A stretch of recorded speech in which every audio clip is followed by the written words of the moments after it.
Bonjour, Bonjour à tous.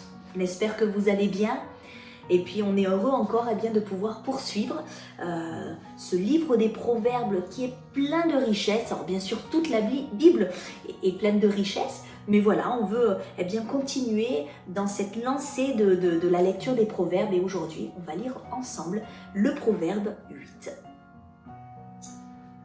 La sagesse ne crie-t-elle pas? L'intelligence n'élève-t-elle pas sa voix? C'est au sommet des hauteurs, près de la route, c'est à la croisée des chemins qu'elle se place. À côté des portes, à l'entrée de la ville, à l'intérieur des portes, elle fait entendre ses cris. Homme, c'est à vous que je crie, et ma voix s'adresse au Fils de l'homme. Stupide, apprenez le discernement. Insensé, apprenez l'intelligence.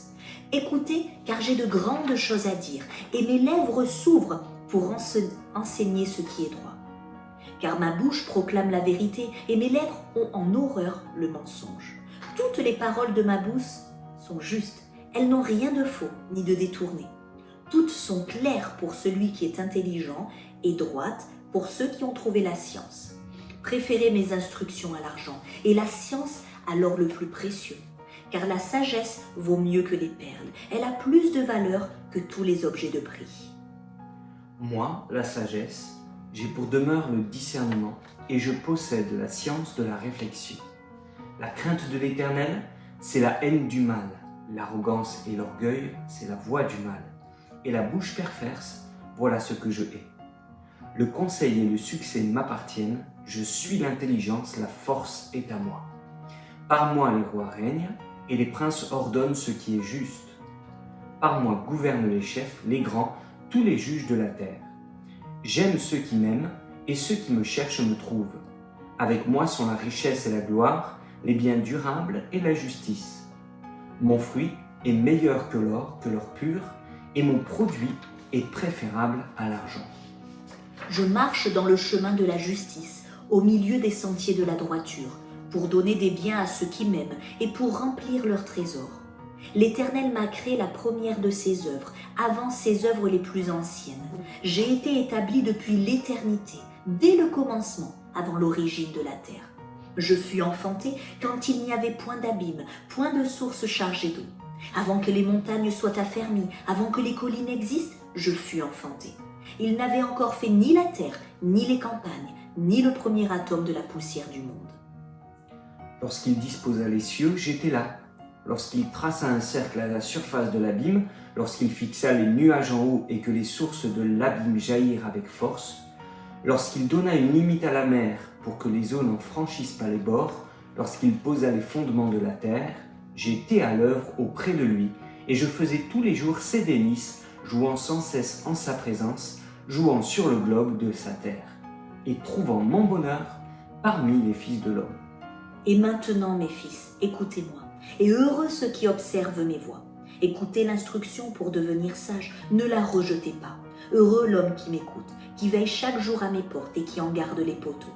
Car celui qui me trouve a trouvé la vie, mais il obtient la faveur de l'Éternel. Mais celui qui pêche contre moi nuit à son âme. Tous ceux qui me haïssent aiment la mort.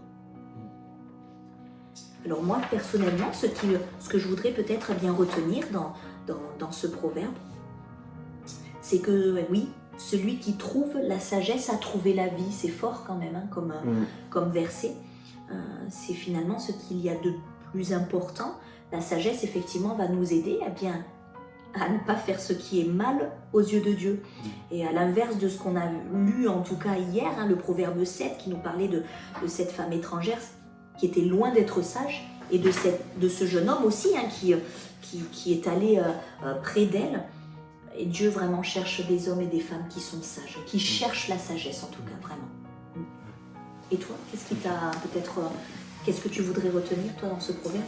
Alors, ce que je remarque, et ce qu'on a remarqué, c'est que la sagesse se personnifie, elle devient une personne. Elle dit « moi, la sagesse, j'ai pour demeure ». Ensuite, elle parle et elle dit « mes fils ». Et elle s'adresse à nous comme si nous étions ses enfants. Écoutez-moi. Et c'est beau de s'imaginer la sagesse comme une personne, pas juste comme un concept ou comme un sentiment ou comme une intelligence, une capacité, Non, la sagesse, c'est un peu une personne. Et ça me fait penser à quelqu'un de très précieux, à Jésus, Bien sûr, qui, c'est vrai. qui est celui qui a été le plus sage sur toute la terre. Mm. Et puis aussi, je pense à Jacques au chapitre 1, quand il dit si quelqu'un manque de sagesse, qu'il la demande à Dieu, qui donne à tous simplement et sans reproche, et qu'il demande avec foi. C'est ça. Voilà. Et si quelqu'un manque de sagesse, Bien sûr. et elle est très importante, eh bien on peut juste la demander à Dieu et il nous la donne à tous. Amen. Voilà. Ouais. Merci Seigneur. Oui, merci Seigneur. Cherchons la sagesse, Ouais. hein, vraiment, C'est ça. de tout notre cœur. N'hésitez pas encore une fois à nous dire un petit peu ce qui lors de votre lecture vous a un petit peu frappé et puis peut-être s'il y a d'autres versets auxquels ça vous a fait penser. Voilà, nous on vous rejoint demain. Partagez-les nous, ouais. Ouais, on vous rejoint demain pour la suite de la lecture. Que Dieu vous bénisse. À bientôt. À bientôt, au revoir.